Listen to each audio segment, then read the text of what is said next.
ہم اور آپ تو آج کل میں روز ملتے ہیں۔ آج سپریم کورٹ کے سامنے میں اتنا ہی بولتا ہوں۔ جنریٹر کا شور ہے باہر آ کے پیچھے اس کی۔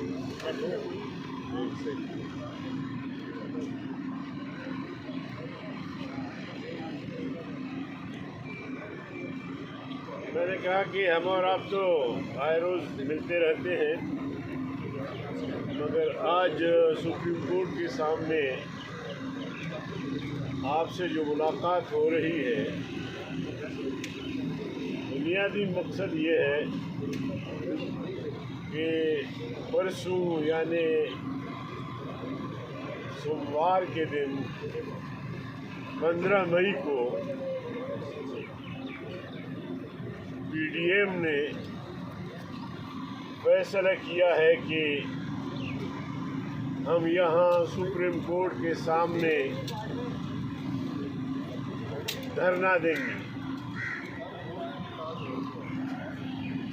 سپریم کورٹ کے اندر بعض ججز جو ایک مجرم، دہشت گرد اور ایک ڈاکو کے ساتھ کھڑے ہیں،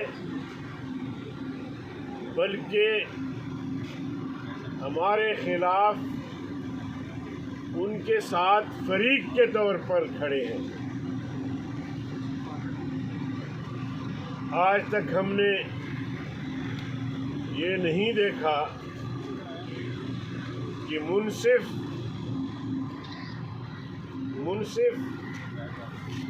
وہ فریق بھی ہو اور فیصلہ بھی وہ صادر کرے۔ میرا فریق ہے عمران۔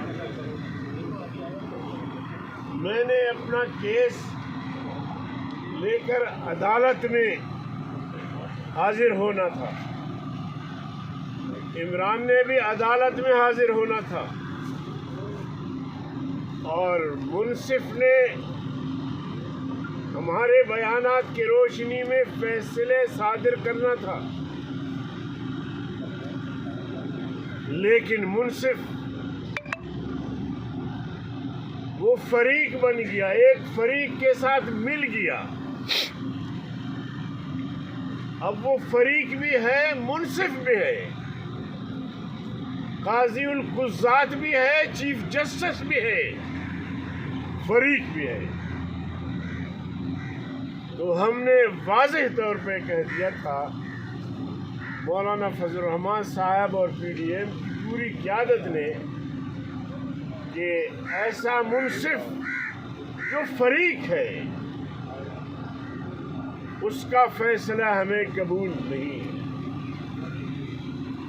اور ہم نے یہ پیغام بار بار ان تک پہنچایا، اور مقصد یہی تھا کہ وہ اندھے پن کا مظاہرہ نہ کرے، جہالت کا مظاہرہ نہ کرے، وہ اس بات کو سمجھے کہ میں کہاں بیٹھا ہوں اور کیا فیصلے صادر کر رہا ہوں۔ مگر جہالت، خود غرضی اور فریق، یہ چیزیں اس پہ غالب ہیں، اور ایسے میں ہم سمجھتے ہیں کہ قاضی القضات کے سیٹ پر بیٹھنے کا اسے کوئی جواز حاصل نہیں ہے۔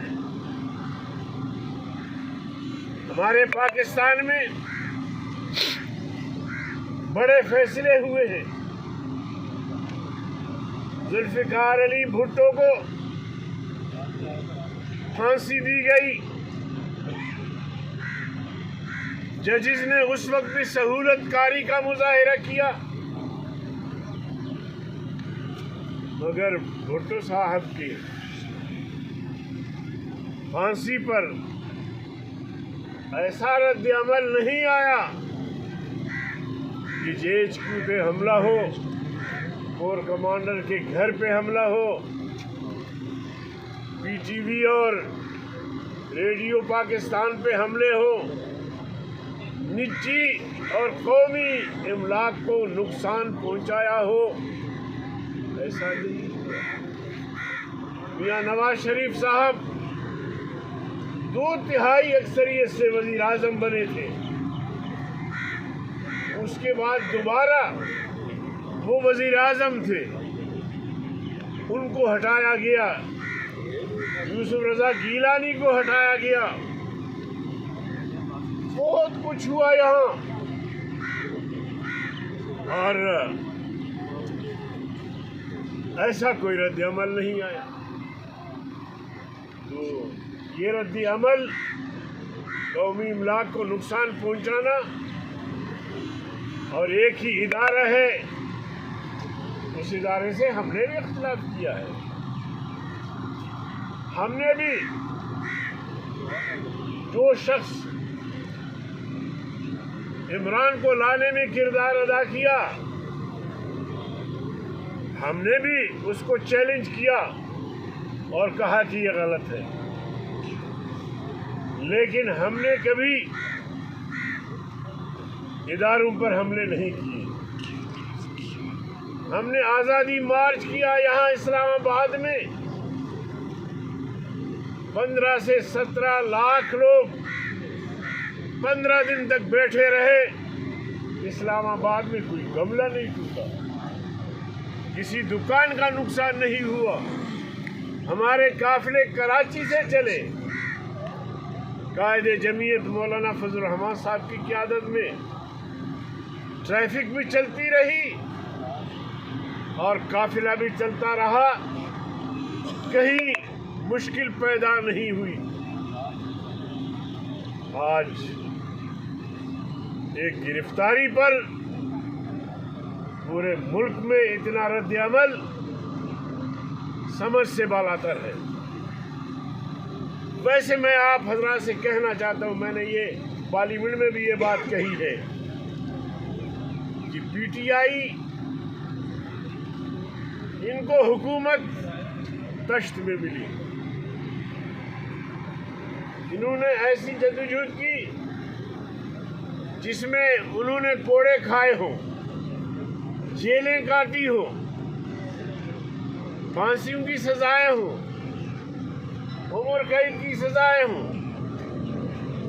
یہ سمجھتے ہیں کہ سیاستدان جیل نہیں جا سکتا،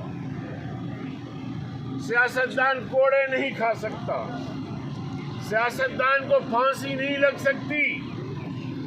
ان احمقوں کو کس نے یہ بات بتائی ہے؟ کس نے یہ تربیت کی ہے؟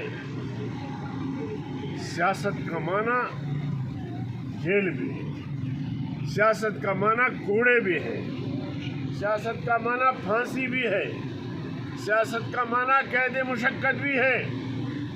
انہوں نے جیل نہیں دیکھا. 2 دن کے لیے جیل گئے تو کسی نے رو کے کہا کہ مجھے بواسیر ہو گئی، کسی نے رو کے کہا کہ میرے ساتھ جنسی زیادتی ہوئی ہے، شرم نہیں آتی. یہ ہے PTI. اس لیے ہم سمجھتے ہیں کہ نہ عمران کوئی سیاسی شخصیت ہے، نہ PTI کوئی سیاسی جماعت ہے. دہشت گردوں کا ایک ٹولہ ہے، دہشت گردوں کا ایک گروپ ہے جو دہشت گردی سے اپنی ہر بات بنوانا چاہتے ہیں. ہم سمجھتے ہیں کہ شاید ان کی دہشت گردی سے چیف جسٹس خائف ہے. اب چیف جسٹس اس قدر جانبداری پاکستان کی تاریخ کیا، دنیا کی تاریخ آپ دیکھیں. کل جو ضمانتیں ہوئی ہیں لاڈلے کی، اس کی کوئی مثال ملتی ہے؟ اس کی کوئی مثال ملتی ہے؟ تو اس لیے بار بار تنبیہ کرنے کے باوجود کہ چیف جسٹس کی اس پوسٹ پر بیٹھے شخص کو انصاف کرنا چاہیے، انصاف کرے، ملک کی نازک حالات کو دیکھیں، ملک کی معیشت کو دیکھیں، بے روزگاری کو دیکھیں، مہنگائی کو دیکھیں، اور ان حالات کو دیکھ کر اس کی روشنی میں فیصلے کریں۔ یہ ہر دھرمی اور ضد اور اناد یہ ملک کو تباہی کی طرف لے جا رہا ہے، اور ہم برداشت نہیں کریں۔ ہم نے جمہوریت کی استحکام کے لیے، جمہوری اداروں کے بحالی کے لیے، آئین کی پاسداری کے لیے مارشل لاء کا مقابلہ کیا ہے۔ وہ ضیاء الحق کا مارشل لاء ہو، پرویز مشرف کا مارشل لاء ہو، یحییٰ خان کا مارشل لاء ہو، اور اب بھی کریں گے۔ اگر کوئی شخص جس کا تعلق عدلیہ سے ہو، اگر وہ جبر پر اتر آئیں گے، اگر وہ جمہوریت کا گلا گھونٹنے کے لیے کمر بستہ ہوگا، تو ہم بے کمر بستہ ہیں، اور ایسے لوگوں کو وہ سبق سکھائیں گے کہ ان کی نسلیں یاد کریں انشاءاللہ۔ اس لیے میں اس علاقے کا جائزہ لینے کے لیے یہاں حاضر ہوا ہوں کہ ہمارا پڑاؤ انشاءاللہ اس ایریا میں ہوگا،